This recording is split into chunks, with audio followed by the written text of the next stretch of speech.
e eu comecei a me desesperar. Foi quando uma amiga muito querida que mora aqui em João Pessoa, uma carioca, mas estava morando aqui em João Pessoa, Michele, me falou: Camila, o seu remédio está aqui em João Pessoa. E o lugar se chama Abrace. Já fazem esse remédio aqui. Está aqui, vem para cá. Eu peguei o avião e vim com o meu filho. Nessa foto aqui, o meu filho está com 5 meses de idade. Acho que essa foto é com ele na Abrace. E quando eu cheguei aqui em João Pessoa, eu vim no dia, tinha a Marcha da Maconha, tinha o primeiro evento de cannabis medicinal na Universidade Federal daqui, então eu ainda pude participar de tudo, e foi quando eu conheci o Cassiano. Na verdade, eu conheci primeiro o Júlio, e ele falou comigo: Camila, você tem coragem de pegar o microfone e dar o seu depoimento aqui na frente de todo mundo? Aí eu perguntei para ele: se eu fizer isso, esse Cassiano vai me entregar o remédio? Aí ele: vai, com certeza. Então me dá o microfone. E contei a minha história. O Cassiano já chegou filmando o meu depoimento. E aí a gente se conheceu, começou uma grande amizade. Nesse dia, foi o dia que ele foi me entregar os remédios. Foi exatamente o dia que eu conheci Cassiano, foi o dia que o meu anjo da guarda se foi. Eu tinha uma cachorrinha chamada Rebeca, que ela parece que tinha recebido treinamento para me salvar. Toda vez que eu entrava em crise convulsiva, a Rebeca começava a lamber minha boca para não deixar eu me engasgar. Eu não sei como ela aprendeu a fazer isso, mas ela fez por muitos anos. E exatamente no dia que eu conheci o Cassiano, a Rebeca me deixou. Mas hoje eu entendo por quê. Eu tive 5 crises convulsivas nesse dia. A minha amiga Michele ligou para o Cassiano, já que eu estava em João Pessoa, e o Cassiano foi na casa dela me levar os primeiros remédios da Abrace, que eram esses.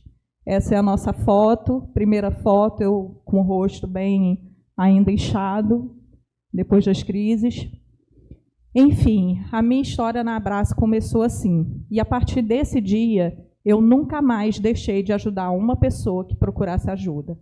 Então, o meu trabalho na Abrace começou de forma voluntária. E eu nunca imaginei que eu pudesse estar aqui, trabalhando aqui. Nunca imaginei que isso pudesse acontecer. Mas 2 anos depois que eu estava na Abrace, fazendo o tratamento com a Abrace e fazendo esse trabalho voluntário, Cassiano me perguntou: Camila, você não quer fazer esse trabalho oficialmente? Home office aí do interior do Rio. Eu sou do interior do Rio, gente, eu não sou daqui. Eu sou de Cantagalo, perto de Nova Friburgo, Cordeiro, não sei se vocês já ouviram falar.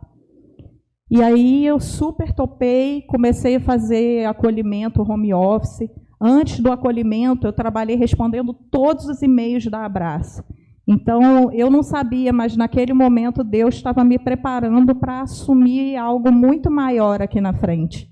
Porque ali eu respondia e-mails de médicos, veterinários, dentistas, advogados, maconheiros, curiosos, todo tipo de pergunta. Então, eu era obrigada a procurar resposta para todas as perguntas. Enfim, 1 ano depois, eu na Abrace, Cassiano me convidou para vir aqui conhecer a sede, era a inauguração da nossa sede, onde é o nosso laboratório hoje, e nós começamos a nos relacionar, nós começamos a ter um namoro. E, em pouco tempo, a gente se uniu, eu me mudei para cá, assumi a gerência do acolhimento, e depois Cassiano, sempre precisando de muita ajuda para organizar laboratório, organiza acolhimento, organiza aqui e ali, houve uma necessidade de constituir as diretorias. E ele me convidou para ser diretora administrativa. Aí eu ainda estava...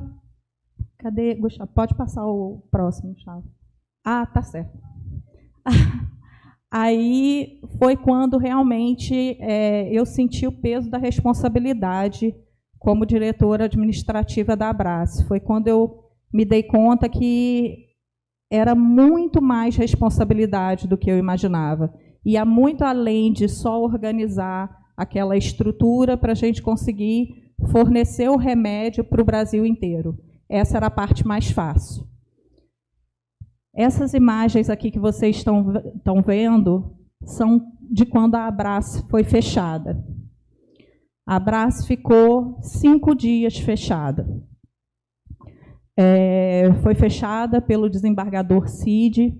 Ele acolheu uma denúncia feita pela promotora, e nós ficamos 5 dias andando de preto, em luto, meio que em estado de choque. A gente não acreditava que aquilo estava acontecendo. Eu confesso que eu estava tendo um pensamento bem egoísta em relação a essa situação, porque eu pensava assim, na época a Abrace tinha 20 mil pacientes, mas eu só conseguia pensar em mim. Meu Deus, como é que vai ser se a Abrace fechar? Como é que, depois de tanta luta, depois de eu ter ido para o Uruguai, depois de eu ter vindo parado aqui, como é que eu vou perder o meu remédio assim? Enfim, foi bem desesperador. E, nesse momento, a gente teve um anjo na nossa vida chamado Pedro Cunha Lima. Realmente, Pedro foi uma pessoa muito essencial para a Abrace. Eu não sei se a Abrace estaria aberta se não fosse Pedro Cunha Lima. Ele ligou para o desembargador Cid, conversou com ele, falou: doutor, vem aqui conhecer a Abrace. O senhor não tem noção de quantas pessoas precisam desse remédio. A Abrace faz um trabalho muito sério. São muitos pacientes que vão ficar desassistidos se ela fechar. E ele topou vir até aqui. Em 2 dias, esse moço estava aqui em João Pessoa. Não só o desembargador, mas a Anvisa, a Gevisa, Ministério Público, Polícia Federal, estava todo mundo dentro da Abrace. Eles vieram conhecer. E essa era a nossa grande oportunidade de mostrar que a gente podia fazer dar certo. Quando o desembargador entrou e ele começou a ver aquelas fotos dos pacientes pelas paredes, eu acho que aquilo tomou conta dele. E eu acho que ele pensou, bom, não vai ter como fechar essa instituição, não assim. Eu preciso dar uma chance para eles se adequarem. Só que, naquela época, o nosso laboratório ele era dentro da casa de Cassiano. Era uma casa, não era um laboratório, né? Ele chegou a fazer uma comparação que o nosso laboratório estava parecendo uma borracharia. E eu fiquei bem impactada, porque com essa fala eu percebi que a gente teria que melhorar muito para alcançar os padrões que ele estava esperando da gente. Mas isso não nos intimidou. Teve uma fala que, no momento em que eu estava me despedindo dele, eu apertei a mão dele e agradeci. Doutor, muito obrigada. Eu estou aqui em nome dos 20 mil pacientes da Abrace, que na época eram 20 mil, hoje já são mais de 50 mil pacientes. Eu estou aqui agradecendo em nome de todos os pacientes da Abrace. Muito obrigada. Aí ele falou assim, mas você foi apresentada como diretora administrativa da Abrace, não foi? Eu, sim, senhor. Ele, então, eu quero que a senhora saiba que se tudo isso aqui der errado, a responsabilidade é sua. E aí foi... então, o meu remédio, a partir de agora, só depende de mim e do quanto que eu vou botar força para a gente correr atrás disso dar certo. E foi quando a gente se uniu de uma forma que a gente nunca tinha se unido antes na Abrace. Contratamos consultores da Anvisa, consultores de cultivo, consultores de tudo.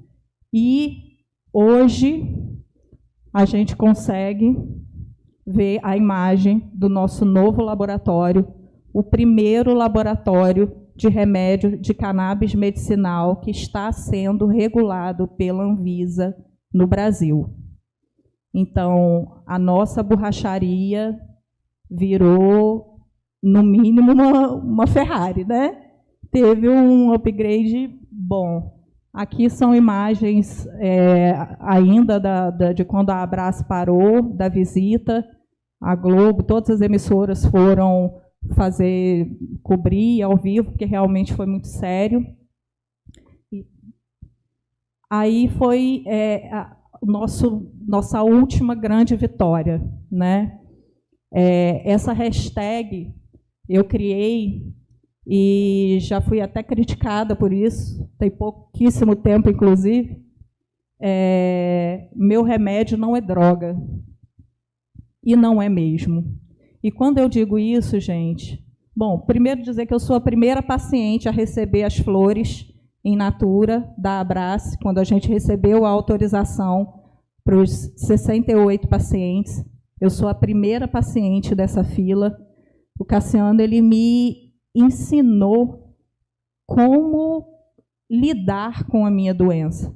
E ele me ensinou que o uso vaporizado, ele era muito mais rápido e eu ia conseguir evitar que as crises viessem. Ou seja, o meu sonho, que antes era um spray que me resgataria das convulsões, agora eu teria como prevenir que elas viessem. Isso realmente aconteceu. Eu comecei a fazer o uso vaporizado da planta e eu comecei a perceber que realmente eu conseguia evitar que as crises viessem. E por quê? Porque quando a gente administra o óleo, ele demora uma média de 40 minutos, 1 hora para fazer efeito. Isso, para quem tem crises, não funciona. Funciona, né, a gente tomando todos os dias, de manhã, de tarde, de noite, mas quando vem a crise súbita e que você vê que você vai passar mal, precisa alguma coisa mais rápida, mais urgente. E essa urgência é com a cannabis vaporizada. Quando eu digo a vocês que o meu remédio não é droga, essa semana surgiu um desses comentários inúteis de engenheiros de obra pronta, dizendo que a camisa que a gente tinha feito para a Abrace, que inclusive estava sendo divulgada pela nossa querida Fernandinha, lindíssima, com a escrita "Meu remédio não é droga", e começaram a atacar a gente num grupo dizendo que isso não era uma fala que poderia vir da Abrace, porque se a gente já reconhecia que a cannabis ela era remédio, que ela estava dentro da farmácia, a gente tinha que reconhecer que a cannabis era droga. Eu concordo com essa fala técnica, só que a gente, para informar, a gente não usa fala técnica. As pessoas, quando a gente fala de cannabis, de maconha, esse nome, o que vem à cabeça das pessoas preconceituosas é aquela imagem da Cracolândia, de pessoas viciadas, com uma latinha na mão, e a porta de entrada das drogas é a cannabis. Pelo amor de Deus, gente, isso é muita ignorância. A cannabis, ela é a porta de saída de qualquer droga. Nós temos milhares de dependentes químicos dentro da Abrace, inclusive eu. Hoje eu faço o desmame do alprazolam, que eu não sei se vocês se lembram, foi o primeiro remédio que o médico colocou para mim. Eu cheguei a tomar 15 remédios, e o único que fica até hoje é o alprazolam. É a herança que a indústria farmacêutica me deixou. E nunca, no momento em que me prescreveram esse remédio, nunca me falaram que para eu fazer o desmame existia dor. E depois de 15 anos tomando esse remédio, que eu fui começar a fazer o desmame, eu sentia dores horríveis. Aliás, eu sinto até hoje, porque eu continuo fazendo o desmame do alprazolam. Eu já cheguei a tomar 6 miligramas de alprazolam ao dia. Hoje eu tomo 1,25, num desmame de muita luta. É isso, gente. Esse workshop é crucial para a gente discutir as vias judiciais, o acesso à cannabis medicinal. Realmente, a gente precisa compartilhar informações e a gente precisa de mais espaços como esse para trazer conhecimento, para desmistificar termos, expressões que só desconstruem. Eu acho que a gente tem que trazer o discurso da cannabis medicinal para dentro das escolas, para dentro das universidades, para dentro da OAB, para dentro de onde temos pessoas sérias querendo promover saúde querendo promover cuidado com a sociedade, porque a cannabis ela deveria ser a primeira opção, porque é natural, porque não tem nenhum efeito colateral diante dos medicamentos que temos na indústria farmacêutica. Então, vamos falar mais sobre isso. Muito obrigada pela presença de todos, espero que minhas informações tenham ajudado e boa noite.